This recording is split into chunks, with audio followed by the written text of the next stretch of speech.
December 3rd, Thursday. December is an open reading, and I'm really excited about the lineup of poets that we have here tonight. Let me tell you who's going to be reading, and I'll let you know the order. I'll say a little introductory something, and then we'll have poetry from Martin Fitzpatrick, Carolyn Barnes, Hiram LaRue, Jonathan Katz, Elizabeth Wallace, Megan Calvert, Ann Becker, Meryl Leffler, and then I'll close it off. How about that? What a lineup. Since the crowd is relatively modest, reading more than one poem is okay. We had said up to 5 to 8 minutes might be, if you have that amount of material that you'd like to share tonight, that would be totally fine. So it's December. So I wanted to share a little bit of I don't know, a poetic thought around December. I think it's important for me to get in a December frame of mind so that I'm no longer thinking about the political landscape and all the things I'm not quite wanting to think about right at this exact moment. It's really fun, and I remember Ann Becker calling us our tribe. This feels like my tribe, too. I feel like I'm gathered around a campfire and getting my vitamin P for poetry at a time when I'm really, really needing it. Here's a poem from Carl Sandburg, part of a poem. Star Silver. The silver of one star plays cross lights against pine green, and the play of this silver crosswise against the green is an old story, thousands of years, and sheep raisers on the hills by night, watching the woolly four-footed ramblers, watching a single silver star. Why does the story never wear out? Why does the story never wear out? I think the story never wears out because the story never wears out, and the light comes after the dark night, and I think we're the ones who make that happen. The storytellers, the poets, the people who give us the language that we want to remember, that we do remember, who give us back our world truer than true. Really excited to be here leading this seasonal version of our third Thursday. Here's a poem I've written that has a Christmas theme. Seasonal fare. Tonight I share a wedge of aged cheese, so fine I've never heard of it, a cheese I'd never buy except that it's for you, and I long to see your eyes light up, little points of bright I will wear in a garland from my starry eyes to the bottoms of my stockinged feet, and with the cheese a bread of whole grains, ancient whole grains, crusty and toothsome, so good in your mouth you hesitate to swallow, and with the bread a bottle of wine, best vintage ever, a wine with a bouquet that takes you from winter solstice to a sunny spring day on the side of a hill, your blanket on the ground amidst wildflowers. Wine purchased at a store that didn't want to serve me, didn't want to sell me a wine it's likely I would never like, the clerk suggested, as he served a holiday crowd, each needing a case of this, a case of that. Thank you. Let's hear now from Martin Fitzpatrick.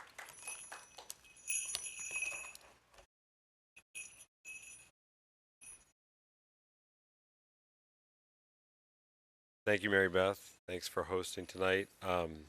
It's amazing what a jingle bell will do. You just seem so festive. So this is a Christmas poem, and I was just reviewing it to try to read it confidently, and it occurred to me that it might get a little confusing to follow the action. So just to preview it slightly, there's the world of the magazine article that it starts with, and then it pulls back to the world of the speaker, and that transition struck me as potentially a little confusing. So I wanted to give you that little framework. So it's called Christmas in the Subdivision.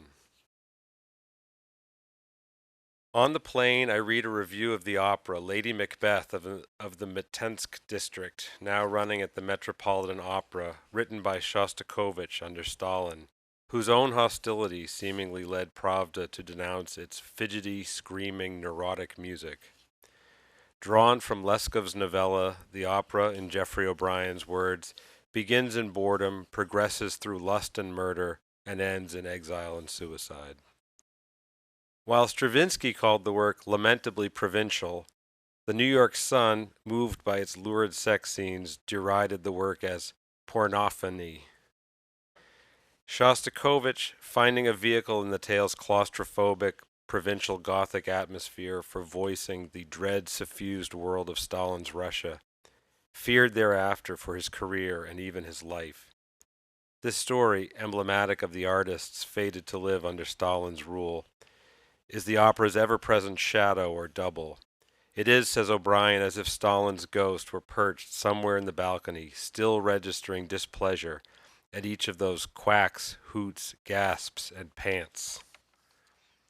Beyond Stalin's uncanny replication of the work's themes in his regime's response to it, the review led me to reflect on the strange potency of boredom in Russian literature. All those aimless, powerless adults yearning to get off the estate so that they might do something, might breathe again, might revive their vision of how truly to live, visions suspended in some alien past and deferred indefinitely.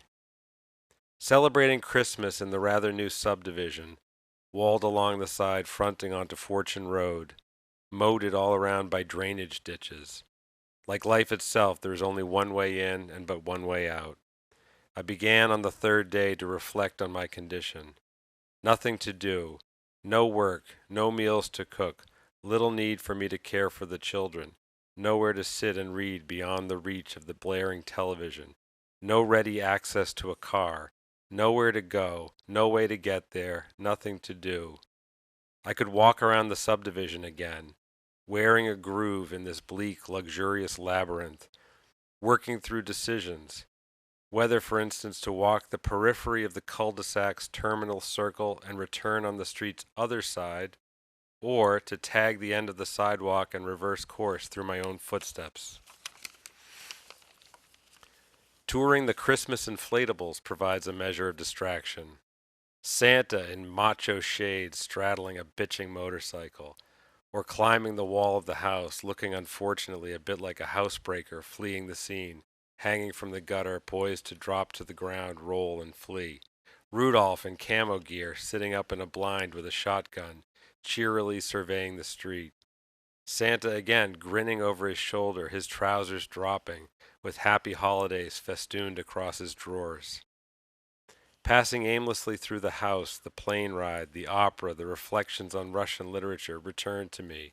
I realized I was, in a way I rarely have been, bored, and I thought, I get it. I see it now.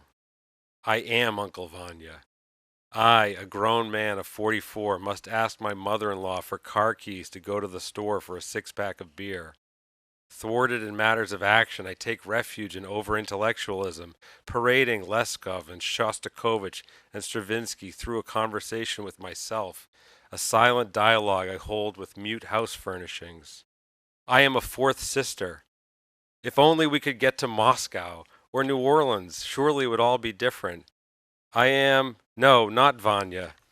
I have become a character in the next play Chekhov would have written had he not died of tuberculosis at this same age. Audiences remember best the line I speak near the end of the drama to my own two young sons. Grandpa says the Satsuma harvest will be poor this year. They find its dreamy wistfulness resonant, even haunting, but struggle to make sense of it. Thank you.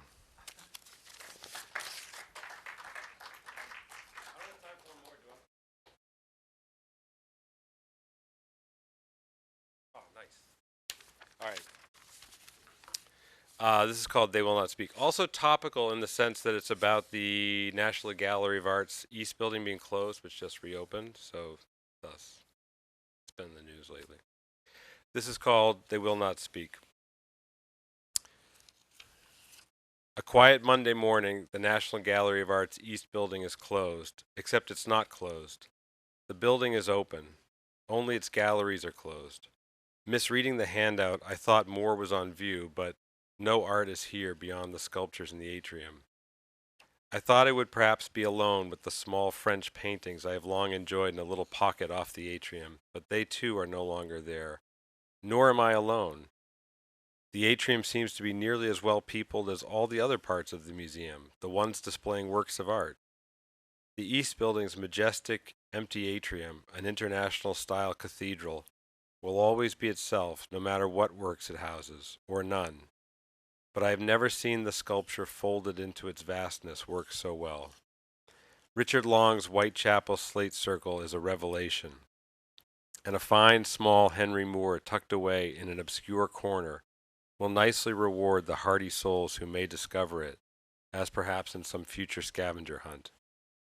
By the restrooms stands an ironic and witty installation, presumably accidental.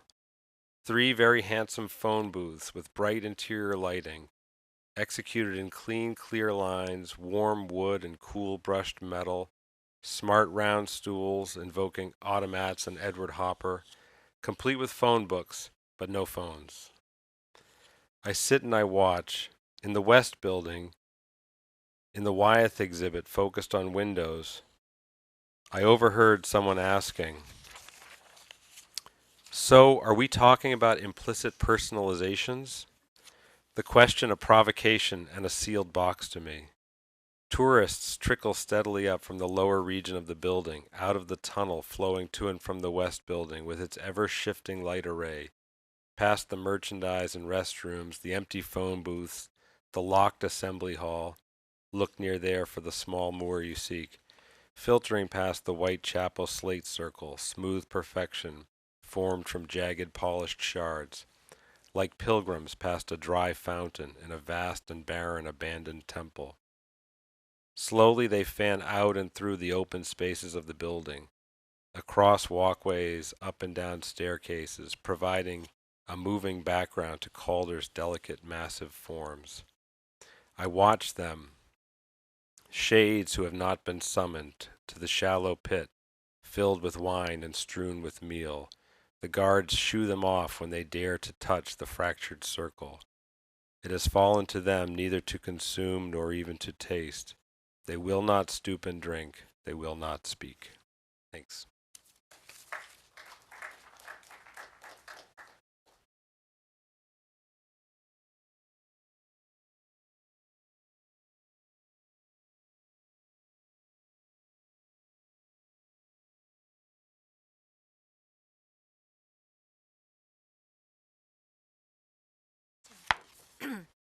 My name is Caroline Barnes.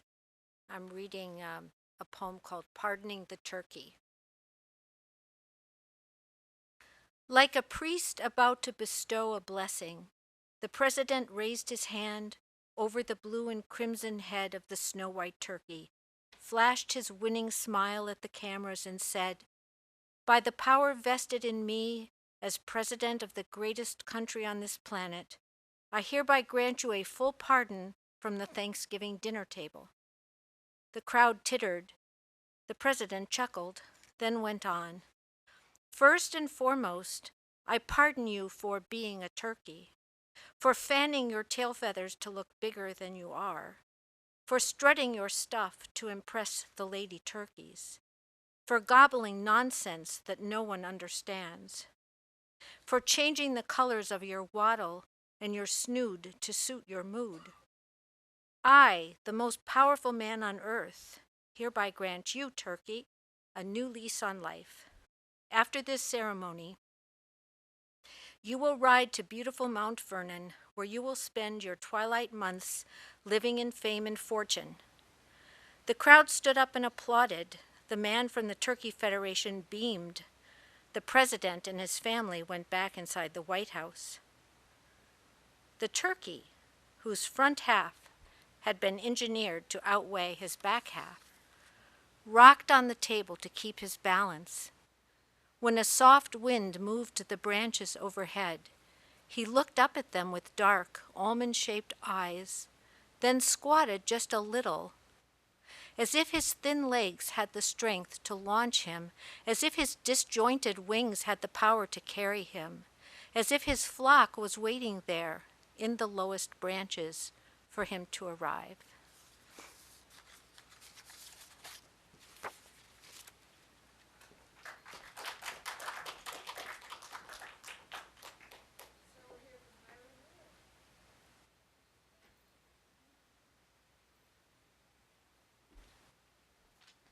I'm Hiram LaRue. Thanks to Mary Beth for hosting.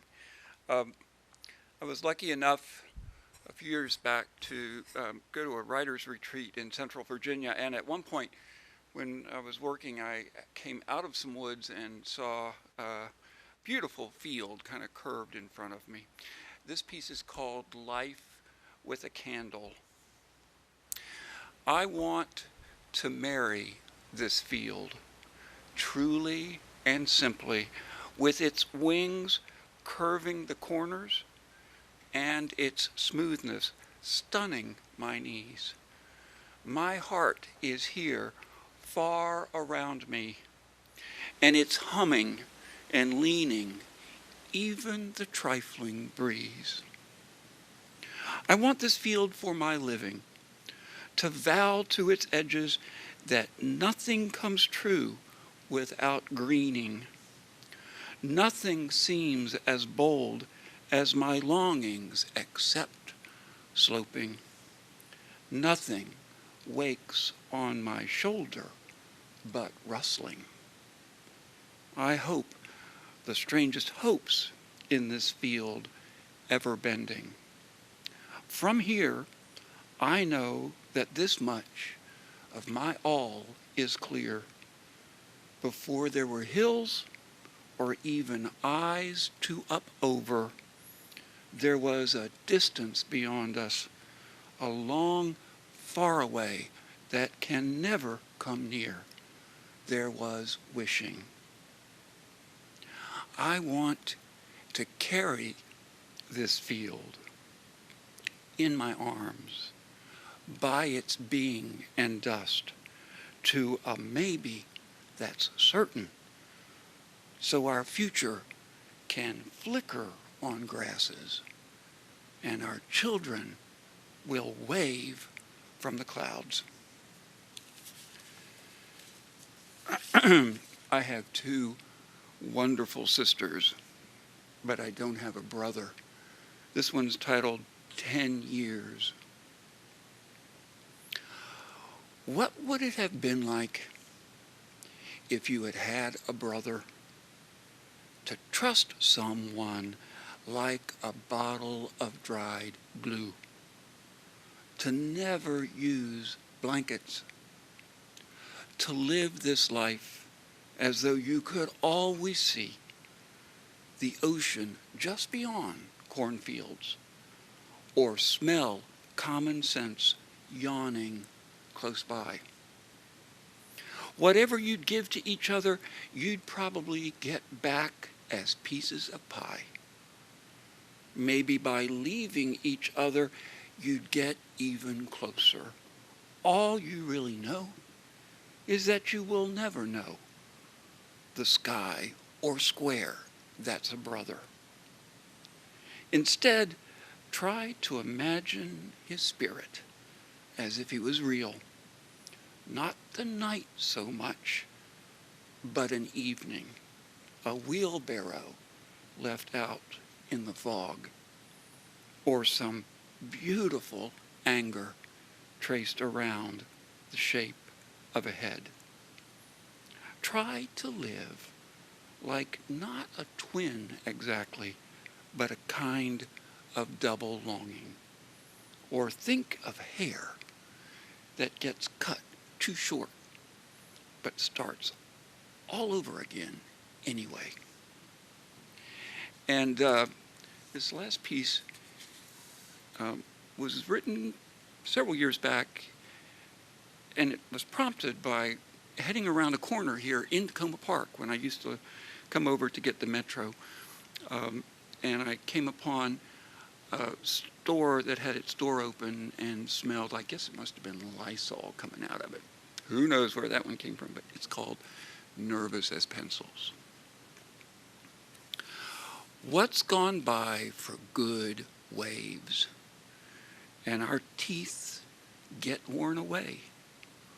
The sudden smell of cleanser as fall comes in turns radios to angels, turns what we wish at windows into broth. Let it just be once.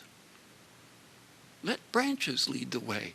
Let them go on ahead, quiet as Davy Crockett's eyes, so that we can almost see what will happen, so that all at once, when fathers turn fragrant like frost, we won't get nervous as pencils. We're lucky to know farmers at heart. Their porch lights can be trusted like harvested stars, and their hands make such sense. We're lucky to risk even once, because whatever we predict, there are always apples waiting. Thanks very much. Thanks, Mary Beth.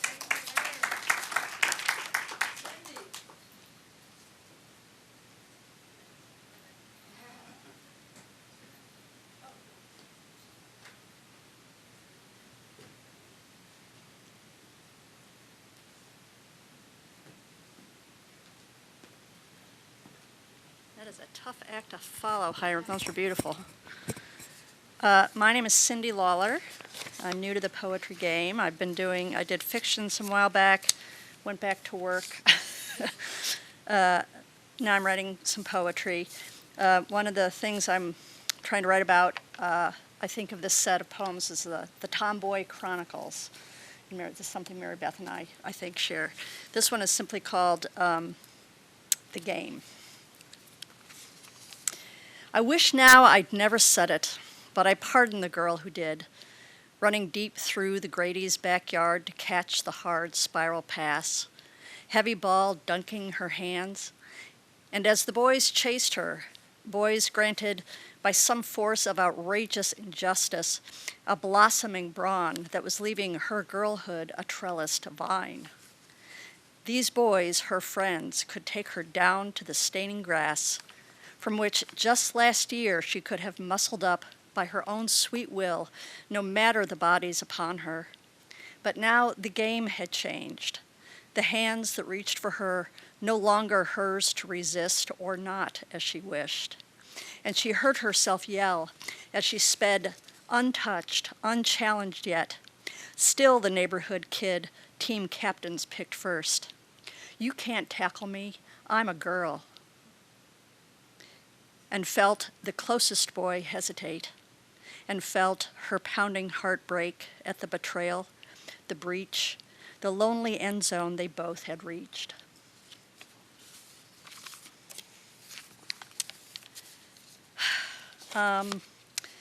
This next one is about a friend of mine named Monty who died some year in 2010. And we used to meet every year around this time of year for oysters down at the Tavern Inn.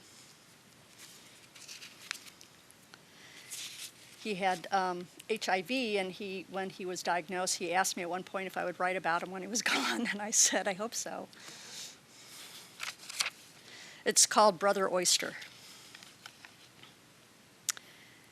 Every winter we met downtown at the Tavern Inn over a platter of icy oysters, glistening bodies we'd take into our mouths, a communion as sacred as any, and more vivid for the challenge posed by the creature's gelatinous biology, shocking teeth and tongue, tumid and briny.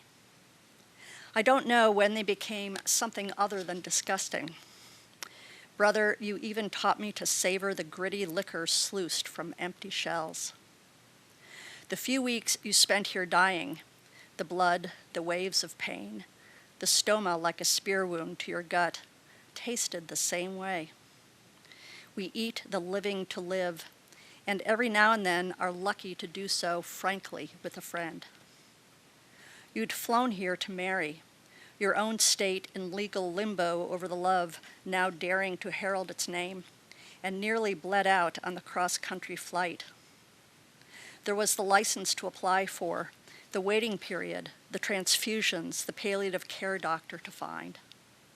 And all the while we ate the oysters we could not eat now at the inn, the good fathers who failed, the proud mothers who shamed, the abuses taken, then given in turn, all with daily effort rendered nourishing at last, truths spoken and shared, a vinegary delectation flushed clean through the crux.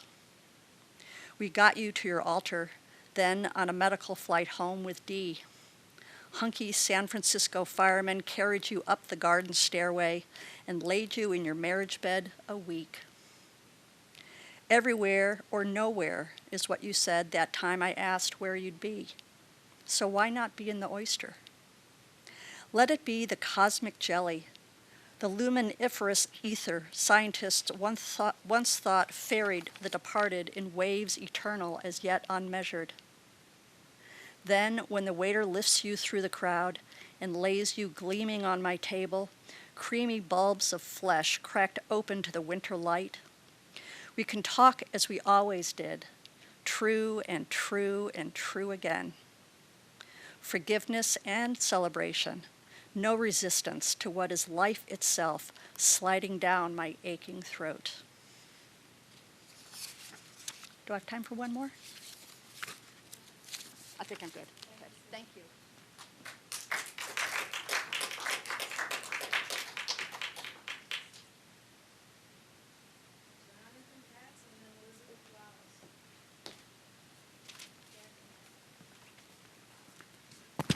I'm Jonathan Katz, and I live in Takoma Park, and very grateful for what we have here and the people who make it possible.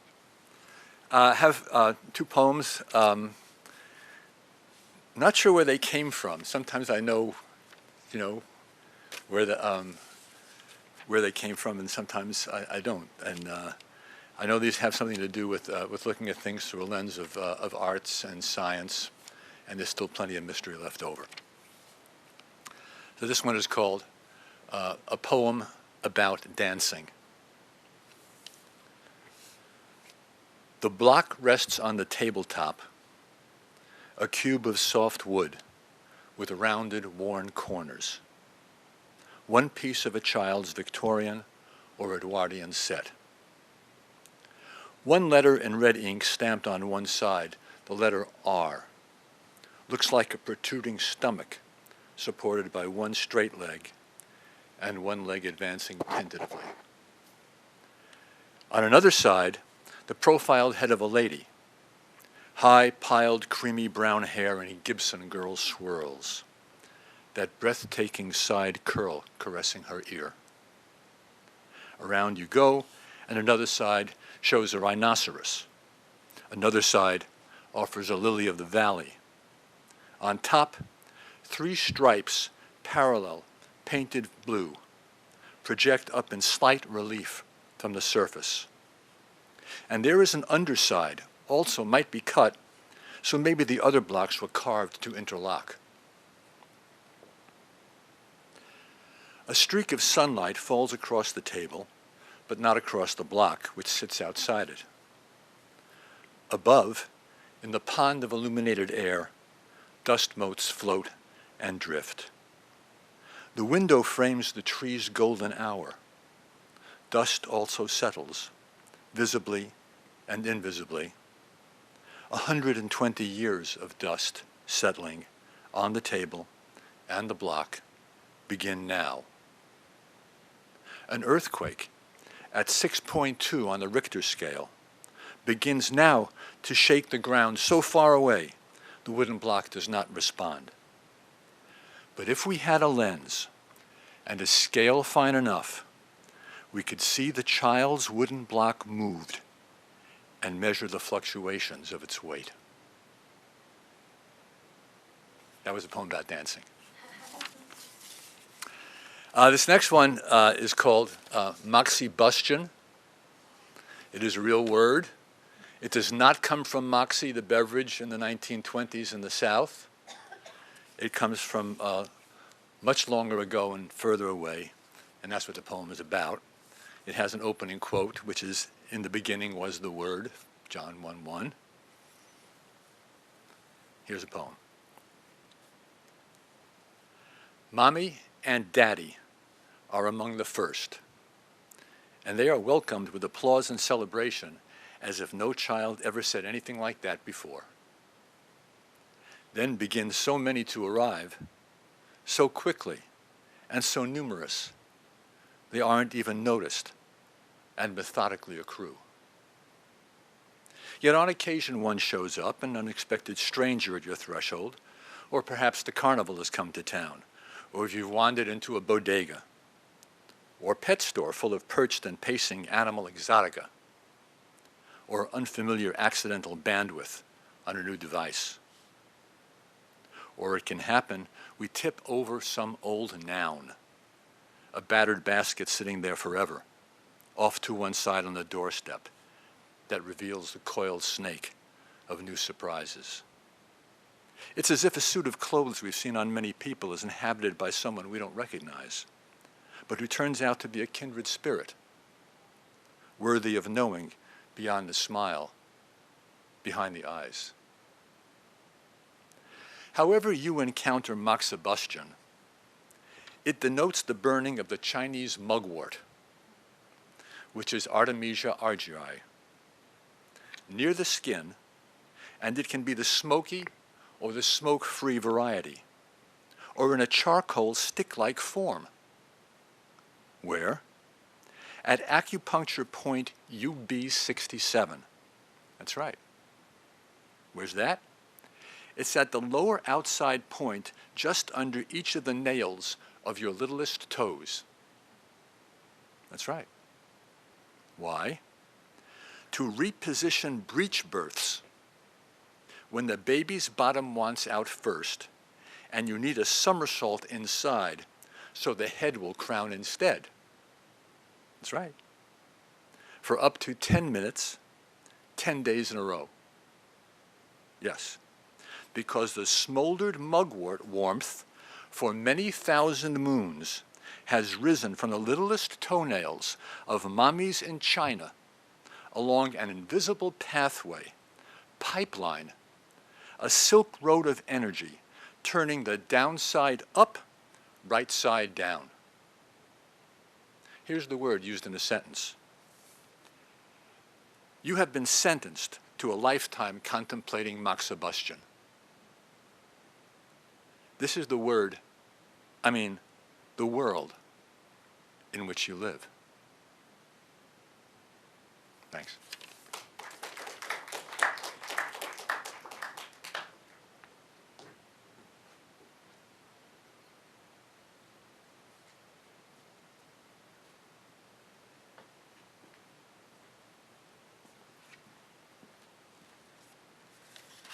Hi, I'm Elizabeth Wallace. I live here in Takoma Park. I wasn't sure whether we were reading other people's poetries or our poetry, so I brought both. And this is in the first time I came across this poem. I was in Madrid, and my sister-in-law Mariby was undergoing surgery for a tumor in her brain. And I went to the museum at one point, and I found this book, and this poem was in that book, and it was in Spanish. But it's by Walt Whitman, so my first introduction to it was the Spanish version. And it's when I heard The Learned Astronomer. When I heard the learned astronomer, when the proofs and the figures were ranged in columns before me, and when I was shown the charts and the diagrams to add, divide, and measure them, when I, sitting, heard the astronomer, where he lectured with much applause in the lecture room, how soon, unaccountable, I became tired and sick, till rising and gliding out, I wandered off by myself, in the mystical, moist night air, and from time to time looked up in perfect silence at the stars.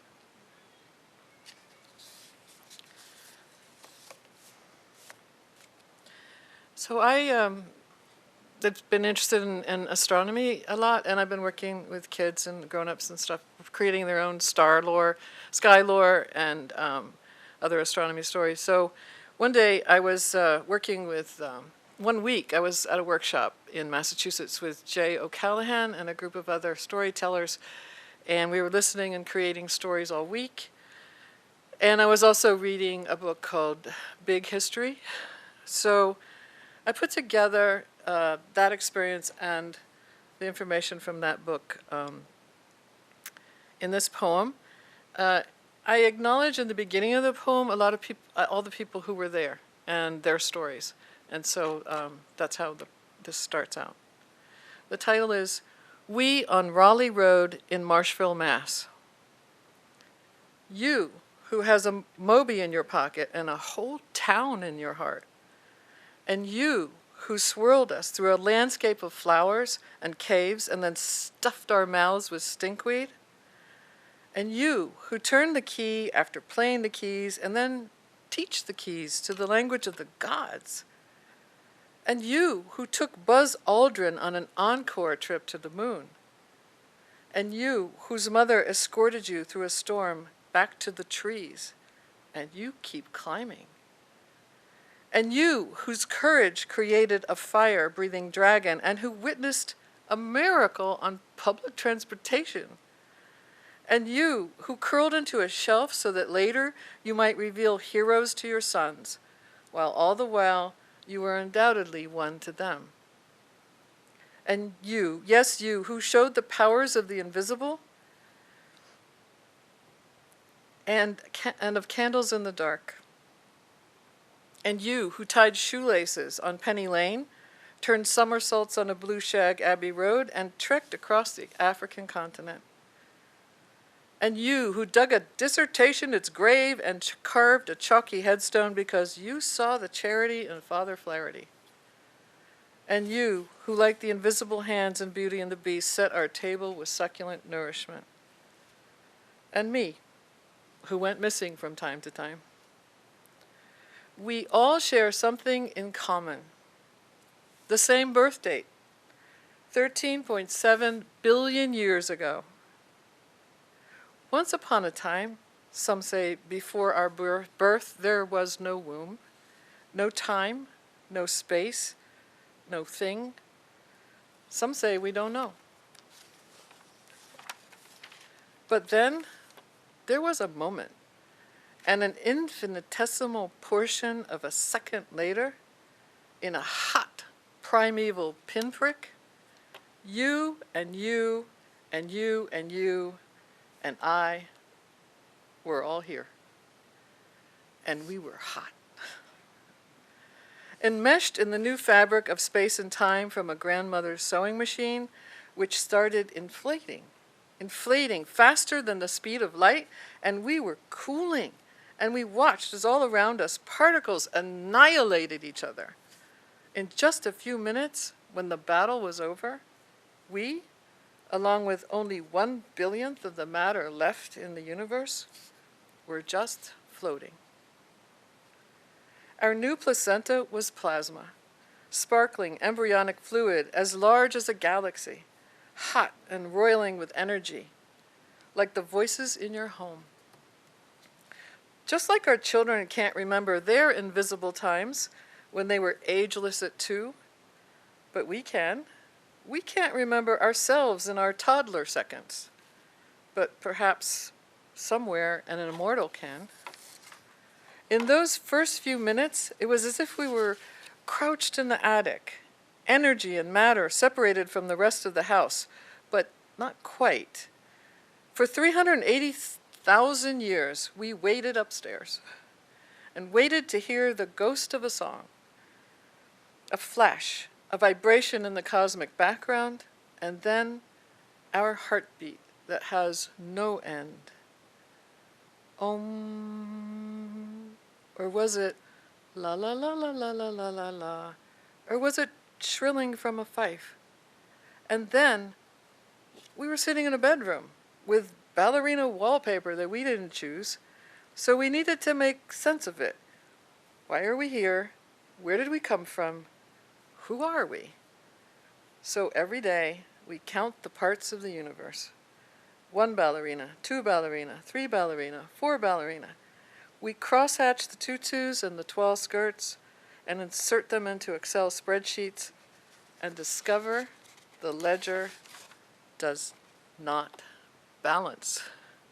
We can only account for 5% of the universe's costumes. So nightly, we place our elbows on the sills of every bedroom window and peer at what we cannot see, or count, or negotiate, because it is very, very, very dark. And the Lawrences have not moved in across the street to animate it, and the lights of stars and passing cars cannot illuminate it, and there are no whales who swim in and spout it, but it is very, very, very there. It attracts us, it pulls us. Perhaps it creates the laws of serendipity which no wicked West can witness. Someday, we'll go there. And when it's time, remind your loved ones before you launch and transfer to another amazing form of public transportation to shed not one tear. Because our energy is 13.7 billion years young, because no energy is ever lost in the physics of this universe. And because on our first microsecond day, we were just pure potential. And so, we still are. Thank you. Thank you.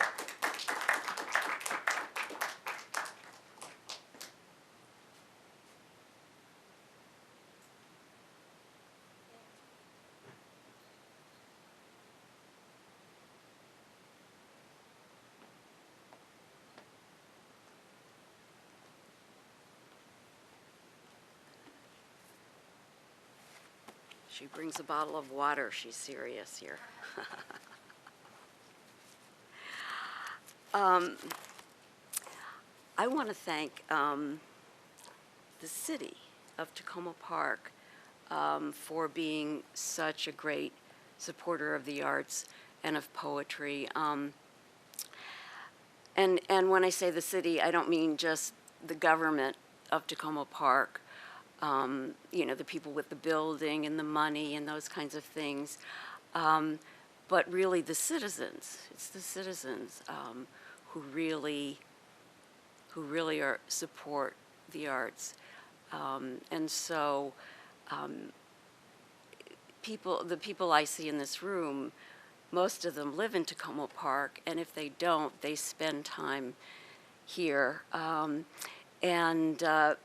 One of the things that, and there's several people from a workshop, a free community workshop that I give once a month here in the community center, who are participants in that workshop called Writing a Village.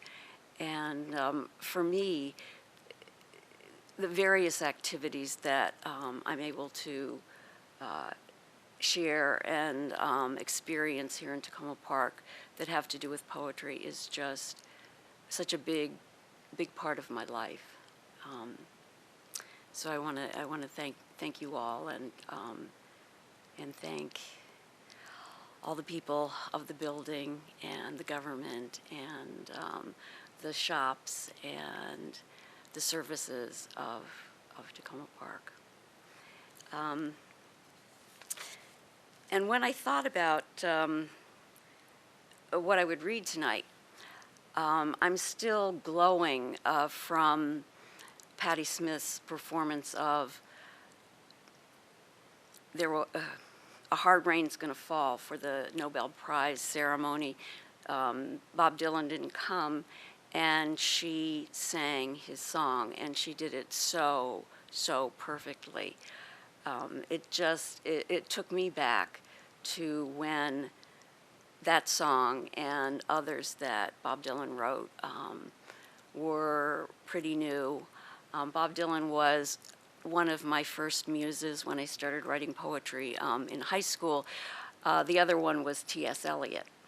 And what I loved about both of them, and what I go to so much in poetry for, are images. And so the power of the images of that song, to me, are incredible. And yet, there came a time when, that I feel, that Bob Dylan, that those early songs really were poetry, and for that, he should have gotten the Nobel Prize in Literature. I also felt, when that happened, that it wasn't just those songs, that it was the time and what those of us who were young then were doing that seemed so important to us, and that the way that words, often put to music, really carried us. And it seems like that's really being called for again now.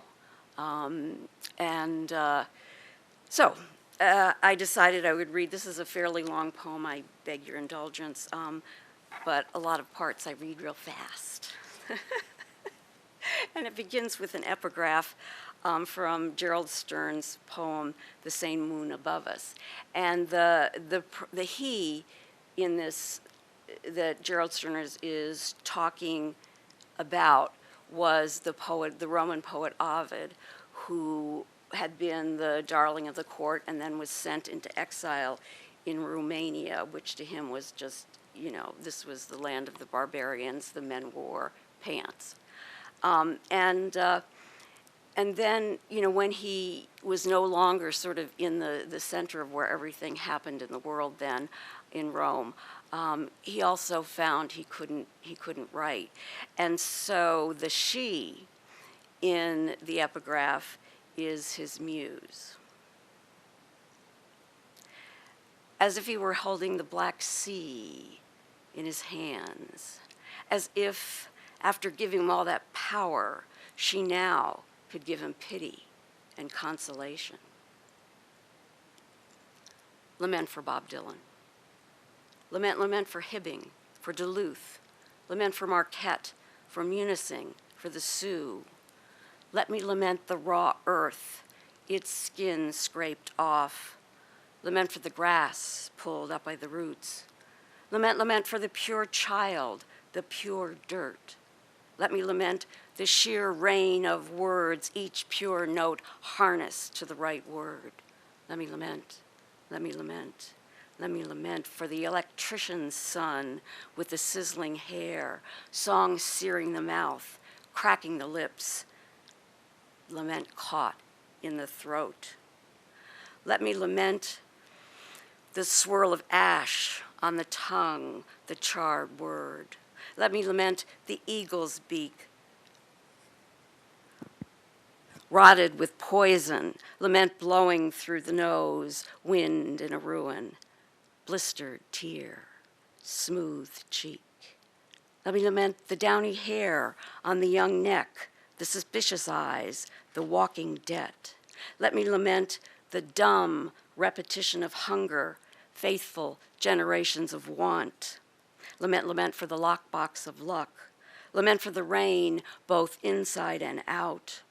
Lament for the money borrowed and stunned, for the rank cruelty and unintended harm, for the useless car and the phony fire truck, for the phony false alarm. Lament for the stiff mask strayed from the shelf, and for the electric sun plugged in, playing himself, for the risky kitchen where you freeze, where you bake, Weep for real pain, the phantom ache. Lament for the authorities, for the agents, for the brakemen, for the promoters. Lament for the undertaker, the agitators, the commissioners, the freeloaders. Lament for the sword swallower, the throat borrower, for the war horse, the riot squad. Lament for the scentless roses. Lament for the pillar of salt, corroding in the sun. He thought he had everything. He never looked back. He didn't know what he'd done. And for wise, incorruptible love, gone like ice, gone like air, lament for the quivering bridge. Lament, lament for the angel visions of Johanna. Were they hers? Were they his? Were they mine? Were they yours? Lament for the harm done unto you, the harm you did.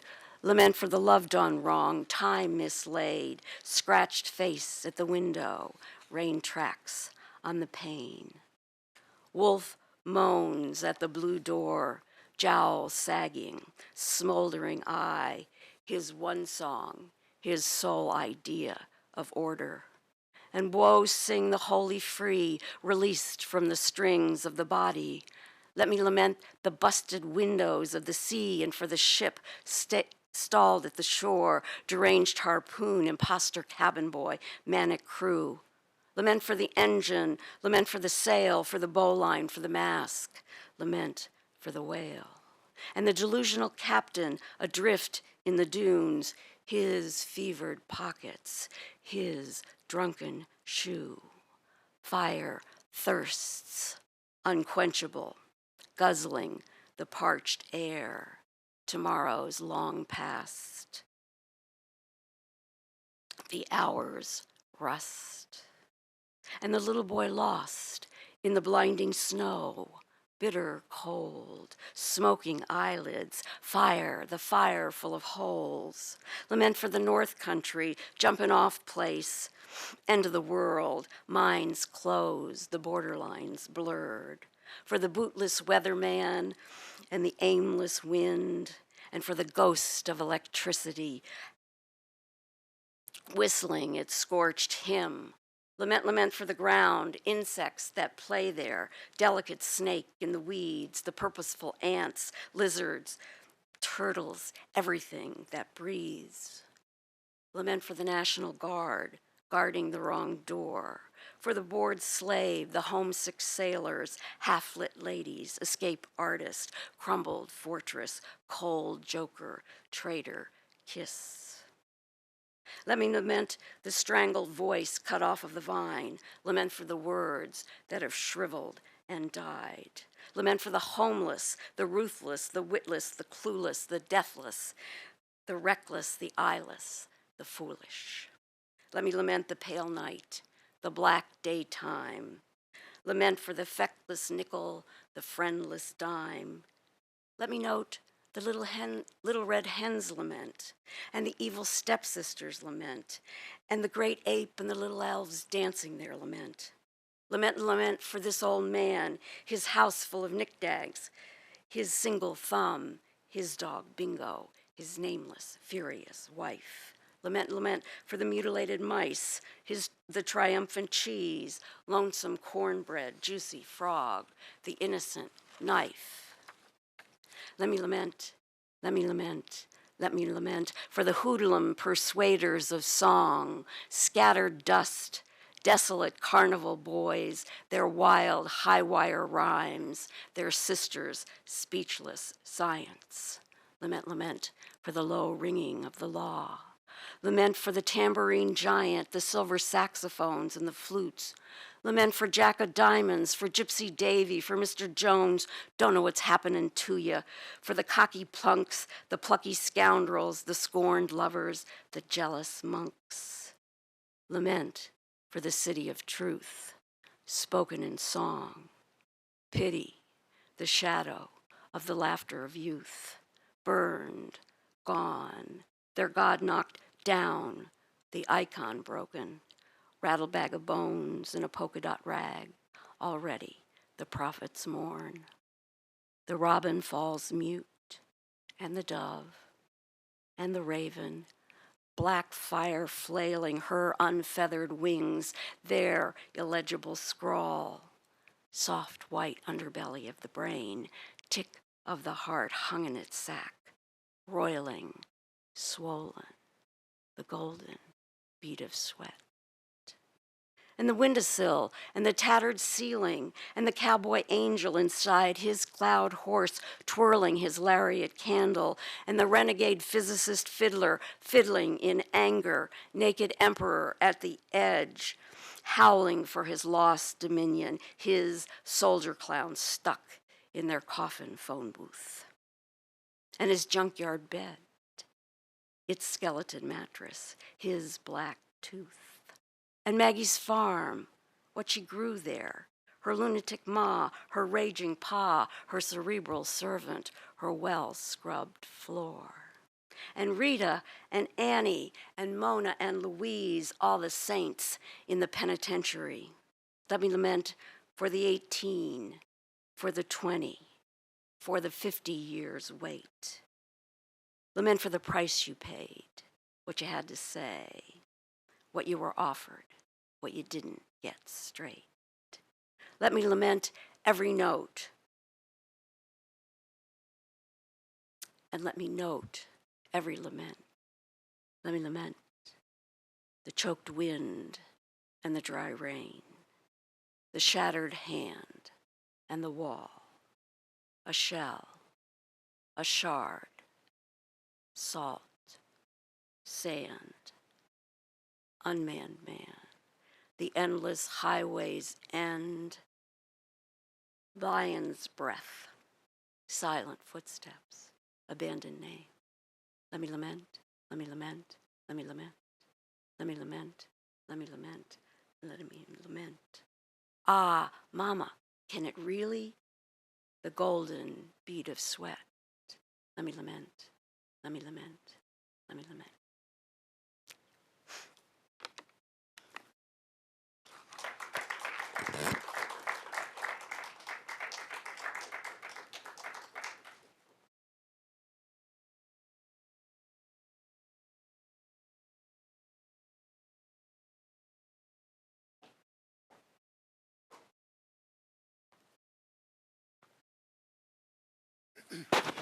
Okay, my name is Merrill Leffler.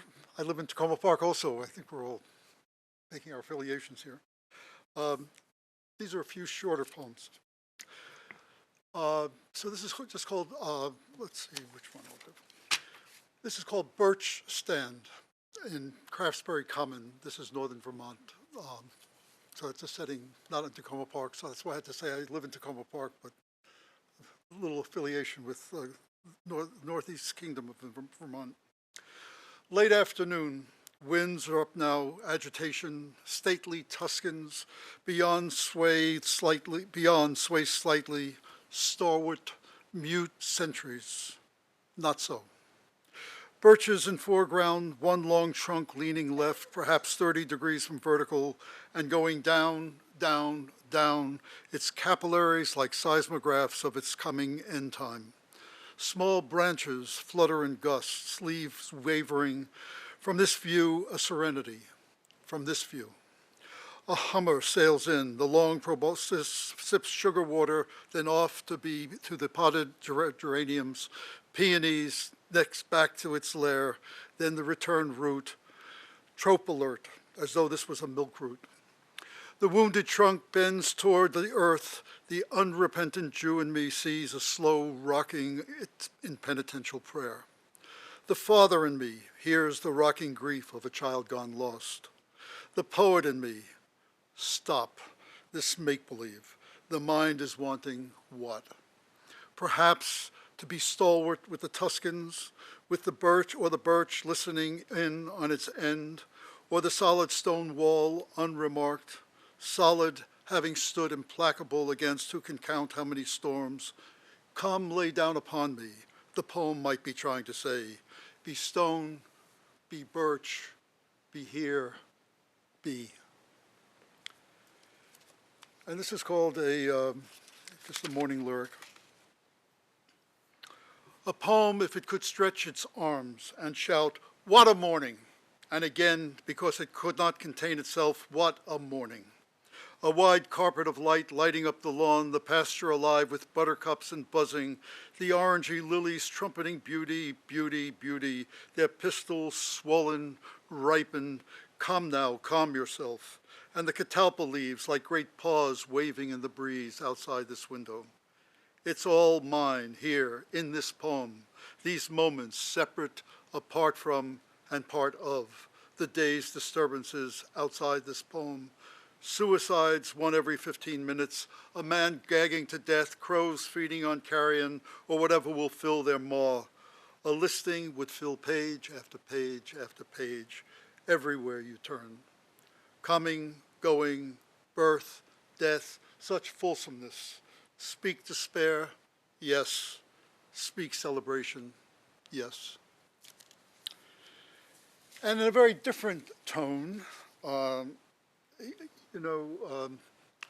we sometimes, especially in putting books together, if you've been writing for a while and you put a book together, sometimes a book will have a tone that is, I don't know, unified, but the mind has, the mind wears many hats, as Reed Whittemore once said, and we have comedy in us as well, which doesn't mean, which I think is different than humor, but this is just called A Lady in Red. Did you ever imagine a lady in red who walked with a tree growing out of her head? Wherever she went, she was followed by birds who sat in that tree throwing out silly words, such as these: bananas are growing on cantaloupe trees, and roses are blooming out of their knees. There's a clown who is spinning on top of a pole while crying for bagels and a Chinese egg roll. The children are laughing and chewing their gum. The teacher just stares at them, sucking her thumb. The clown feels neglected, so turns into wood, but a woodpecker comes and pecks at him good. The birds laugh like children, then soar into the blue, while the lady in red sits with nothing to do. She lays down in the grass, it's an emerald green, and falls fast asleep to wake into her dream. Thank you.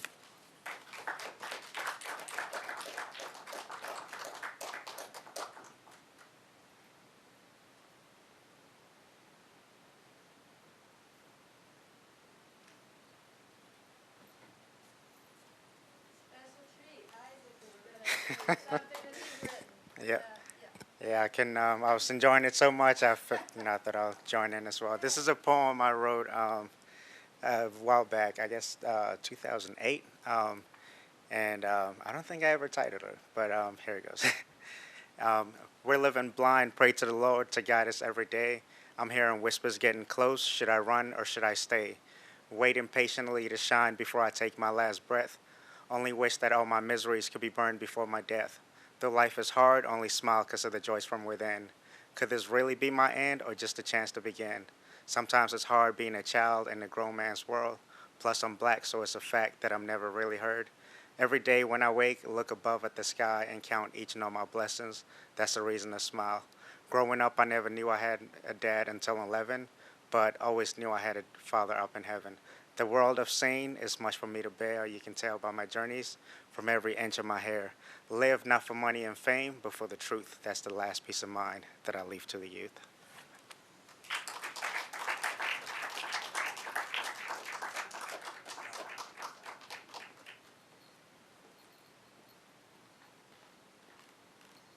Wow, how's that for something special? That's Isaac Asare. And it's really fun to have Isaac share with us. I was just about to thank him for his help tonight.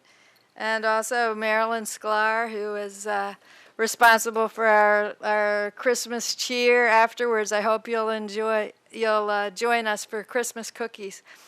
I'm going to read, and then I'd like you to stay in your seats after I finish, because we're going to have one more reader. Is that right, Megan?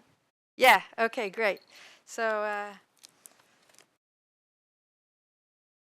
we'll allow Megan to read Behind Closed Doors.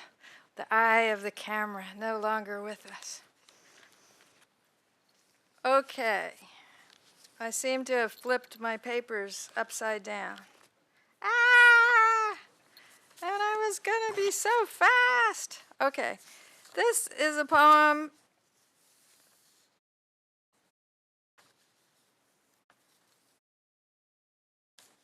Let me take us to the summertime, and then I'll end with a poem that's a little more in the key of what we just heard from Isaac. I decided I just don't want to read it right after Isaac. So here's a poem that'll give us a little break from the winter. From beach to beach. That's beach. Oh, we were happy. One beach behind us, another beach ahead.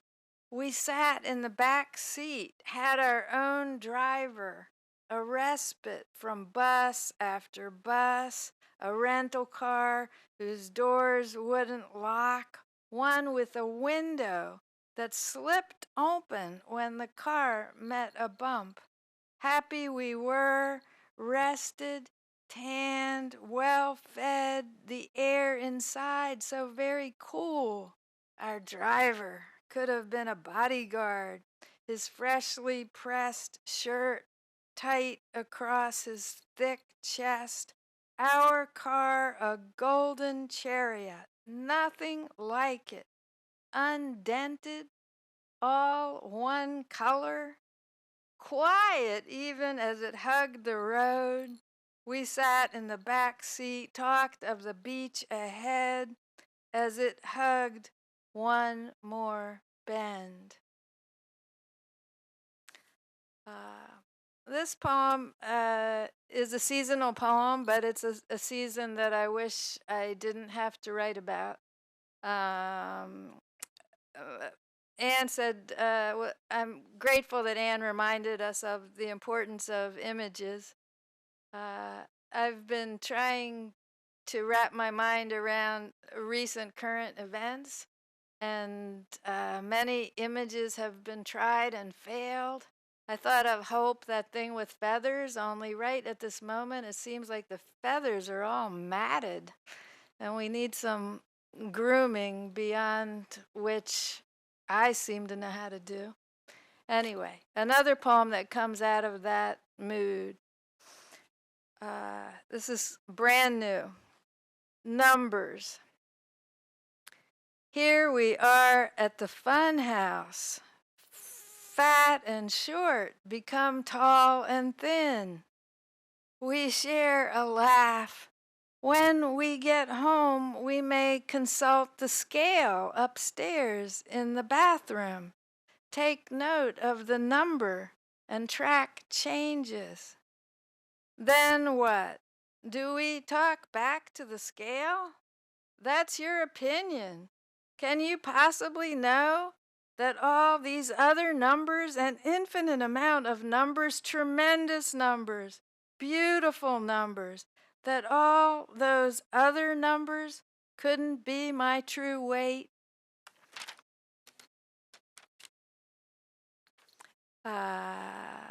So I think, thank you all for being here, and I'm really looking forward to visiting with you outside. I want to just run through the list and say a big thank you to all of the readers who I've so much enjoyed tonight. And that would be Martin Fitzpatrick, Carolyn Barnes, Hiram LaRue, Cindy Lawler, Jonathan Katz, Elizabeth Wallace, Ann Becker, and Meryl Leffler. We actually have a subset of poet laureates. How about that? So fun for me to stand up here after two poet laureates. I, by the way, am the poet laureate of Auburn Avenue, and also of the Jubilee Singers at All Souls Unitarian downtown. I encourage you all to be poet laureates. Thank you so much. I really am so grateful. I thank you to Takoma Park, the wonderful We Are Takoma series, Sarah Danes. We love all that you do for us. And thank you to you all, wonderful audience and tremendous inspiration for me and for many others, I'm sure. Thank you.